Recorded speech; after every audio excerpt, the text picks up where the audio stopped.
ഇന്നപ്പോ ഇച്ചിരി നെയ്ച്ചോറ് ഉണ്ടാക്കിയാലോ? കുറെ നാളായി ചെറുത് പറയുന്നത് നെയ്ച്ചോറ് വന്നു. അപ്പൊ ഇന്ന് പരീക്ഷ പഠിത്തമില്ലാത്ത കാരണം നെയ്ച്ചോറ് ഉണ്ടാക്കട്ടെ. ചിക്കൻ വെന്തിരിക്കുകയാണ്. അതെ, നെയ്യ് ഒഴിച്ചു.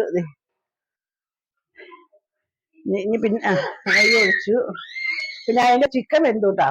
ചിക്കൻ വെന്തു. ഇനിയിപ്പോ ഇച്ചിരി നെയ്യ് ഒഴിച്ചു കൊടുത്തു. ഇനി ഇതിലേക്ക് കുറച്ച് ഓയിലും കൂടെ ഒഴിച്ചു കൊടുക്കാം. ഓയിൽ ഒഴിച്ചു കൊടുത്തു. അപ്പൊ ഇനി ഇതിൽ സവോള ഇട്ട് ഒന്ന് വഴറ്റി കൊടുക്കാം കേട്ടോ. ഇതിന്റെ കൂടെ അണ്ടിപ്പരിപ്പും ഉണക്കമുന്തിരിയും ഒക്കെ ഇട്ട് കൊടുത്താൽ നല്ലതാണ്. പക്ഷെ പിള്ളേര് നേരത്തെ പറഞ്ഞിട്ടുണ്ട് ചോറിന്റെ കൂടെ വേറെ ഒന്നും ഇടണ്ട, ചോറ് മാത്രം മതിയെന്ന്. അതുകൊണ്ട് ഞാൻ സവോള മാത്രമേ ഇട്ടുള്ളൂ കേട്ടോ. അപ്പൊ നമ്മുടെ സവോള മൊപ്പായി. അപ്പൊ ഇനി നമുക്ക് റൈസ് അങ്ങോട്ട് ഇട്ട് കൊടുക്കാം. അപ്പൊ നമ്മൾ വേവിച്ച് കോരി വെച്ച ചോറ് ഇതിലേക്ക് ഇട്ടു. ഇനി നമുക്കൊന്ന് ഇളക്കി കൊടുക്കാം കേട്ടാ. അപ്പൊ ഇനിയിപ്പോ ഇതിലേക്ക് നമുക്ക് കുറച്ച് നെയ്യും കൂടെ ഒഴിച്ചു കൊടുക്കാം കേട്ടാ. ചോറും ചിക്കനും റെഡിയായി. എല്ലാരും ആയോ? നമുക്ക് നെയ്ച്ചോറ് കഴിക്കാം കേട്ടോ.